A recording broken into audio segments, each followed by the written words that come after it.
Caught my son secretly watching our nanny undress. My husband wants to ignore it, but I fear the consequences for our family. My husband and I have been married for 13 years. We have a 13-year-old son and a 2-year-old daughter. When I found out I was pregnant with our daughter, it became clear to us that we'd need a nanny. With both of us working such demanding jobs, we wanted our little girl to grow up at home with someone who could give her personalized attention. It was a hugely important decision for us. We went through a placement agency and, after a careful process, we found what felt like the perfect fit, a young woman who was 23 at the time, now 25. She just fit seamlessly into our lives. She's almost become like a second daughter to us.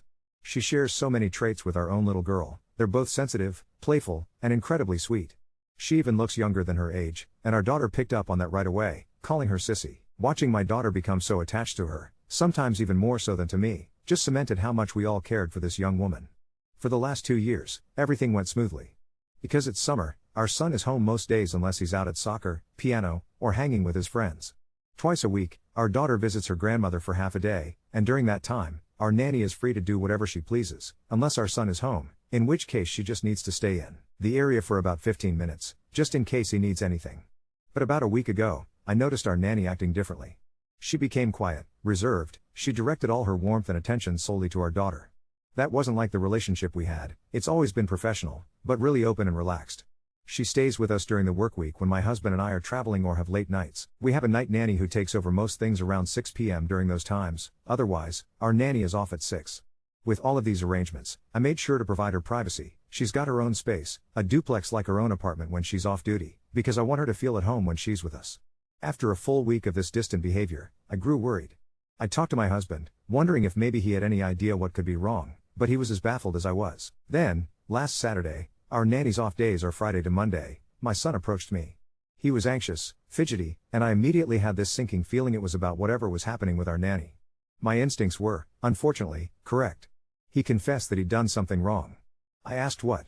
It took him a long minute, but he finally told me. About a week earlier, right at the time our nanny began acting oddly, he had returned from soccer and saw her in her room, undressing. His baby sister was napping. He admitted that after a moment, she saw him standing there, froze, then told him to leave and slammed the door. My heart stopped. I asked if he'd looked away. He said he wanted to but couldn't. I don't want to get into the details, but he found her beautiful, she is beautiful, and I knew he had a crush, but he's always acted respectfully. That's how we raised him. I asked him why he chose to tell me now, and he said he felt terrible. He didn't want the nanny to believe something about him that wasn't true or tell us something that would get him in trouble. I told him I appreciated his honesty, but I was deeply upset and needed to talk to his father about what to do next. It dawned on me then why our nanny's demeanor had shifted so drastically. I felt shame and guilt. My husband was shocked as well, but his reaction threw me off. He reasoned that it wasn't surprising our son couldn't look away. He's 13, stumbling through puberty, and our nanny is beautiful. He insisted he wasn't blaming her, but believed it would be better if we just let it go, for everyone's sake, to keep the peace in the house. That left me stunned. I told him that's not how this should be handled. I understand our son is a child, but that doesn't mean we just excuse the behavior. There must be some consequence, a serious and honest talk, at the very least. I suggested an apology from our son to the nanny, but my husband didn't agree. Still, I decided the first conversation needed to be with her. That morning, I sat down with her. To this day, her reaction breaks my heart. As a mother, I am fiercely protective of my children, but when she told me she feared I wouldn't believe her, or that she'd be fired, my heart just shattered. I should have closed the door all the way. I should have heard him come home, she kept saying. Our door's chime when opened, after all. I reassured her, she was in no danger of being fired, and our son had confessed to everything. But now she isn't comfortable around him. She even feels ashamed for feeling disgusted with him. He's a child, and she was like his older sister for 2 years. Although she didn't nanny him like our little girl, she's taken him places and interacted with him regularly. I promised her that for now she could just focus on our daughter, and I'd make alternative plans to get our son where he needs to go for the time being. And that's where we are now.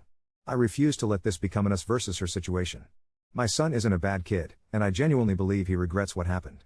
He's never been anything but respectful to the nanny before, but even so, I'm hurt by what he did. It terrifies me, watching him grow into his teenage years, and suddenly realizing I have to manage moments like this. But right now, my real struggle is with my husband. He wants to sweep this under the rug. Every time I try to talk about how we might fix this, he just shuts down. This morning, he even snapped, "Would you just let it go?" It was a slap in the face. I expected we'd always be a team, especially as parents. His role as a father, especially now, is so important in guiding our son through puberty. I want us to be presenting a united front and setting real consequences. That's not what's happening. I look at him now, and I honestly feel like I don't recognize the man beside me. Why doesn't he care how our nanny feels? I know I'll have to put my foot down, but I'm scared about what that might mean for my marriage. I don't know how to bring this to him in a way that won't damage what we have, but I also can't back down. One last thing I should clarify, as it's important, what my son did was not a quick glance, not a few seconds. He admitted to standing there for at least a minute, watching her undress down to her underwear. It started as an accident, but then he kept watching, curious to see different parts of her body. The guilt he feels is real, and he sounded truly disgusted with himself when he told me. He isn't a bad kid. But what happened was leering, not just an accident. That's why this conversation is so critical. I refrained from certain details before out of respect for privacy, but that's the reality of what happened. Update 1. Here's how my story unfolded. A few days ago, my world felt like it was tilting off its axis. I'm a mom, and recently, my son became involved in a situation so shockingly inappropriate that even just thinking about it made my stomach turn. The details were difficult, but the core issue was clear. My son had behaved in a way I could never have imagined, and my husband and I found ourselves on completely opposite sides over how to handle it. It all began when I discovered that my son had engaged in extremely inappropriate conduct with our nanny. I won't get into explicit details for decency's sake, but the violation of trust was immense. My son's age made it all the more confusing. Old enough to know better, young enough that counseling was the obvious, if painful, solution. My own emotions were a cocktail of fear, disappointment, and concern, both for my child and the innocent adult in our home who did not deserve this. I wanted to confront this head on. I felt that my son needed to face real consequences and understand the seriousness of what he had done. Immediate therapy, deep conversations, and some tangible restrictions seemed urgent. I needed to know he truly recognized the damage he had caused. My husband, however, saw it differently. He tried, clumsily, to minimize the whole thing. To him, our son's age explained it away, brushed under a rug with a boys will be boys mentality. That reaction stunned me to my core. I don't throw the word enabling around lightly, but the way my husband was handling this just made everything worse. The clash between us turned combative. Instead of coming together as a united parental front, we started fighting daily. Resentment was growing between us.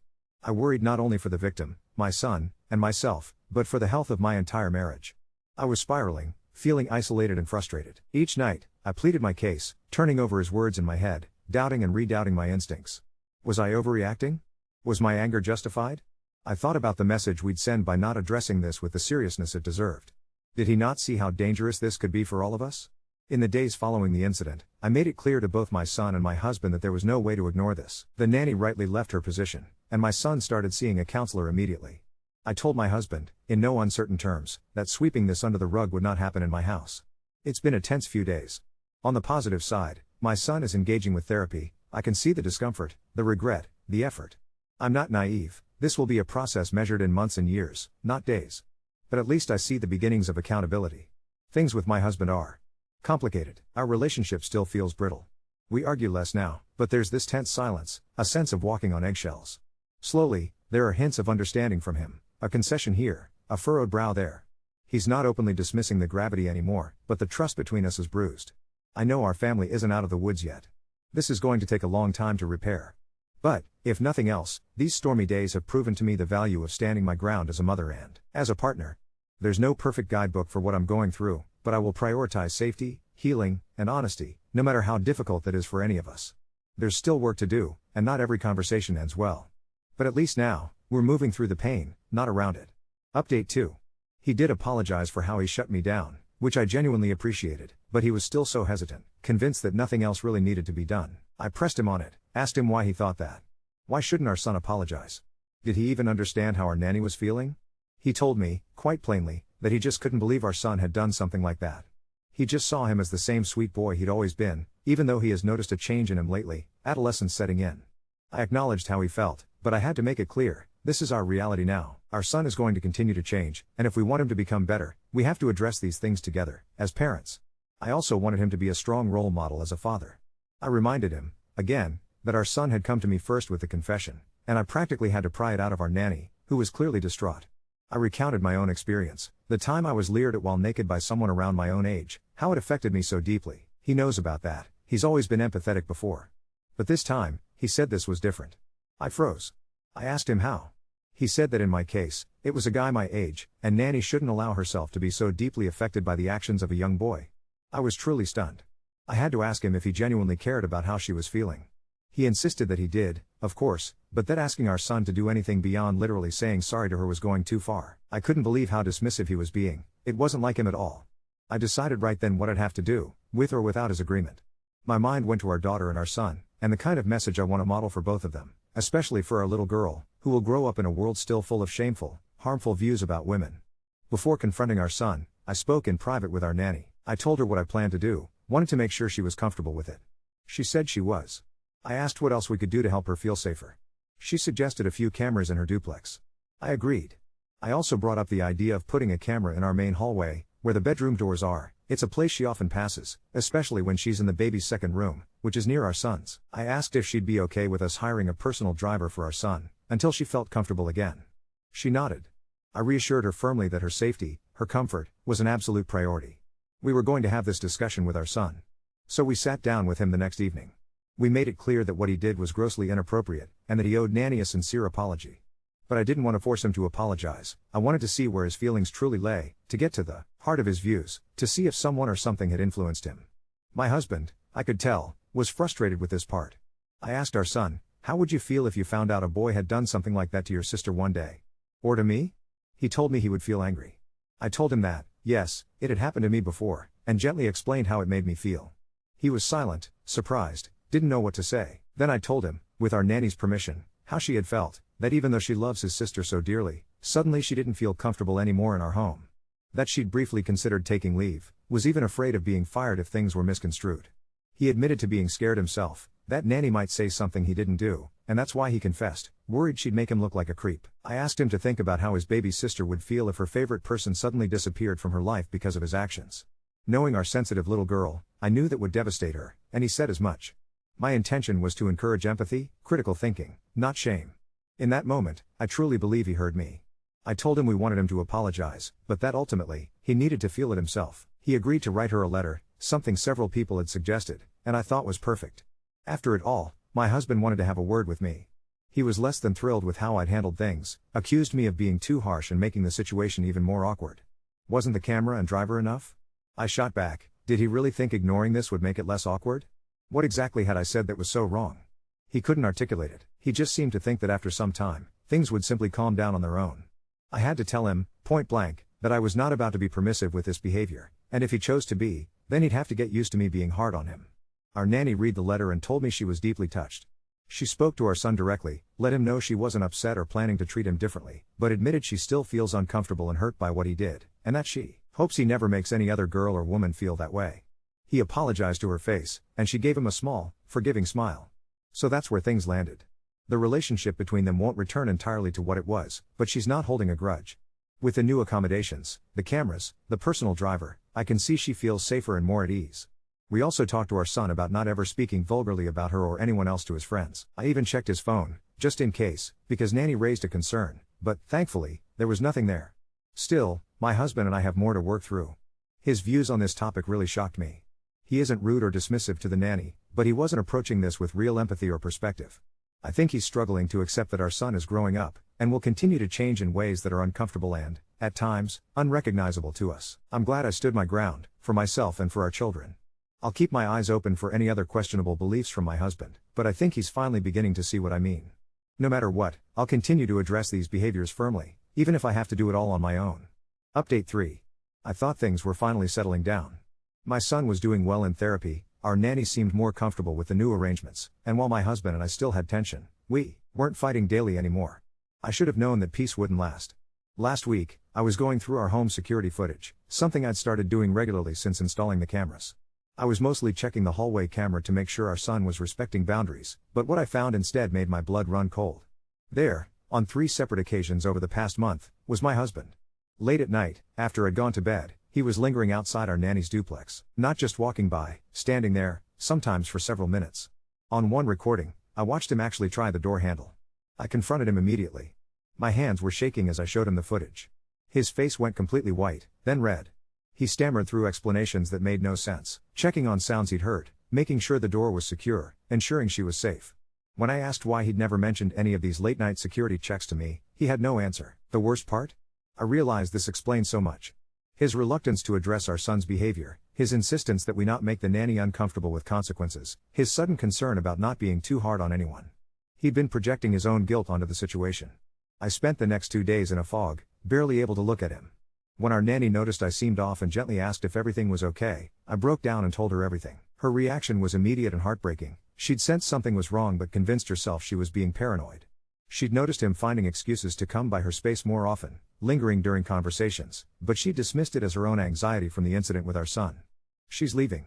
Not immediately, she loves our daughter too much to abandon her without notice, but she's already started looking for a new position. She assured me it wasn't just about my husband, that the whole situation had become too complicated, but I could see the fear in her eyes. My son, who'd been making such progress, now feels like everything is his fault again. He overheard part of my conversation with her and is convinced that his actions started some kind of domino effect that's destroying our family. His therapist says this kind of guilt spiral is common but concerning. And my husband? He's been sleeping in the guest room since I confronted him. He swears nothing physical happened, that he never would have acted on whatever he was feeling, but he can't explain why he was testing door handles at midnight. He keeps saying he was just confused and processing the whole situation, but I don't know what to believe anymore. The man I married, the father I thought I knew, wouldn't have dismissed our son's inappropriate behavior while simultaneously engaging in his own. I keep replaying every interaction he's had with our nanny over the past 2 years, wondering what I missed, what signs I ignored. Our daughter keeps asking why Sissy seems sad, why Daddy's sleeping in the other room, why everyone looks worried all the time. I don't know how to protect her innocence while dealing with the reality that both the men in my life have violated the trust of a young woman who became like family to us. I've contacted a marriage counselor, but I'm not even sure I want to save this anymore. How do you rebuild trust when you realize you never really knew someone at all? And how do I explain to our children that sometimes the people who are supposed to protect us are the ones we need protection from? Right now, I'm just focused on getting through each day and making sure our nanny feels supported during her transition. After everything she's been through in our home, it's the least I can do. Update 4. I thought I'd hit rock bottom with the security footage revelation. I was wrong. Our nanny gave her official 2 weeks notice yesterday, and I've been frantically trying to arrange childcare while processing everything that's happened. My husband has been staying at his brother's house since our last confrontation, coming by only to see the kids. The tension in our home is suffocating. But yesterday evening, everything took another devastating turn. I was in our daughter's room, reading her a bedtime story, when I heard raised voices downstairs.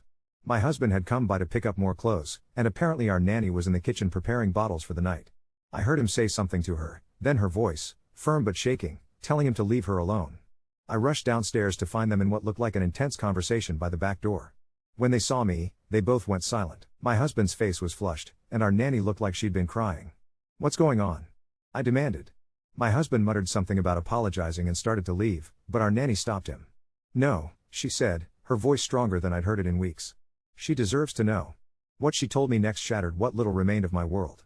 2 months ago, my husband had approached her about our son's developing interests. He'd suggested, in the most manipulative way possible, that maybe she could help guide our son through his curiosity, that it would be natural and educational. When she'd recoiled and refused, he'd backed off, claiming he was just worried about our son getting the wrong ideas from the internet. She'd been so disturbed by the conversation that she'd almost quit then, but convinced herself she'd misunderstood. Now, with everything that had happened, she realized my husband had been testing boundaries long before our son's incident. But here's the part that made me physically sick: she believes my husband may have encouraged our son's behavior. Not directly, but through subtle comments about her appearance, jokes about teenage boys and their interests, even suggesting our son help her with tasks that would put them in closer proximity. "I think he was living vicariously through your son," she said quietly. "And when it happened, he didn't want consequences because he felt guilty about his own role in it." My husband didn't deny it. He just stood there, shoulders slumped, looking like a stranger. I asked him to leave. Not just for the night, I told him not to come back until I decided what to do next. Our daughter cried when she realized Daddy wasn't staying for breakfast, and our son has retreated completely into himself. The worst part? I'm starting to question everything. Was our son really acting on his own impulses, or was he influenced by his father's inappropriate fixation? How much of his guilt and shame is because he knows, on some level, that he was being manipulated? I've called his therapist for an emergency session, but I'm terrified of what we might uncover. And I keep thinking about all the times my husband praised our nanny's appearance, all the little comments I dismissed as harmless. Appreciation. Our nanny leaves Friday. She's been nothing but professional through all of this, but I can see the weight of everything in her eyes. A young woman who came to care for our children has been subjected to inappropriate behavior from both my husband and son, and I failed to protect her. I don't know what comes next. Part of me wants to fight for my marriage, for my family, but how do you rebuild trust when the foundation was built on lies? How do I look at my husband and not wonder what else I've been blind to? Right now, I'm just trying to hold it together for my children, especially our daughter, who doesn't understand why her world is falling apart. But late at night, when the house is quiet, I can't stop thinking about the woman I thought I married and the father I thought my children had. Some betrayals cut so deep, you wonder if healing is even possible. Update 5. I never thought I'd be writing another update, but life has a way of throwing curveballs when you least expect them. It's been 3 weeks since our nanny left, and I thought the worst was behind us. I was wrong. Last Tuesday, I was going through my husband's things, boxing them up since he's been staying at his brother's, when I found his laptop tucked behind some books in his closet. I know I shouldn't have, but something compelled me to open it. What I discovered made everything else pale in comparison. There were files. Videos, not of our nanny, thank God, but of other young women, some who looked disturbingly young. The timestamps went back over a year. My hands were shaking so badly I could barely navigate through the folders. Then I found the messages. He'd been corresponding with someone online, sharing fantasies about the girl who takes care of our kids. The messages were explicit, disgusting, and made it clear this wasn't just some recent fixation. This had been building for months. He'd even shared photos of our nanny, innocent ones from family gatherings, but the context made them feel like violations. I immediately called the police. I had to. Not just for our nanny's sake, but because I realized I didn't know who I'd been living with all these years. The officer who came to take my statement was gentle but firm. This needed to be investigated thoroughly. The real shock came when they ran his name through their system. Apparently, there had been a complaint filed against him at his workplace 6 months ago. A young intern had reported inappropriate comments and behavior, but it had been resolved internally and kept quiet. My husband, the man I trusted with our children, had a pattern I never knew about. Our son's therapist called me in for an emergency session after I told her what I discovered. She's concerned that our son may have been exposed to more than we realized. She wants to do some deeper work with him, exploring whether his father showed him anything inappropriate or normalized certain behaviors. I feel sick thinking about it, but I know we have to find out. The hardest part has been telling our children something resembling the truth. Our daughter keeps asking when daddy's coming home, and our son seems to understand more than he's saying. Yesterday, he asked me if daddy was sick like me and if that's why I was so angry. I didn't know how to answer that. But here's the twist I never saw coming. Our former nanny called me yesterday. She's been in touch with 2 other families my husband had somehow connected with through work events over the years. Both families had young female caregivers. Both had similar stories of my husband making inappropriate comments or suggestions during social gatherings. One family's nanny quit abruptly last year after my husband apparently cornered her at our Christmas party and made some disturbing proposition. I don't remember seeing any of this. How did I miss it? How did I live with someone for 13 years and not see who he really was? The police investigation is ongoing. My husband's brother called me, angry and defensive, claiming I'm overreacting and destroying a good man's life. But I've seen the evidence. I know what I found. I've filed for divorce. I've also applied for a restraining order, because frankly, I don't know what he's capable of. The man who comes by to see the kids now feels like a stranger wearing my husband's face. Our son starts intensive therapy next week. The therapist thinks there's more to uncover about his father's influence, and while it terrifies me, I know we need the truth. Our daughter is too young to understand now, but someday I'll have to explain why daddy can't live with us anymore. I keep thinking about our nanny, about how she tried to protect our family even while being victimized by it. She didn't deserve any of this. None of us did. I'm scared about what other secrets might surface, but for the first time in months, I feel like I'm finally seeing clearly. The man I married doesn't exist. Maybe he never did.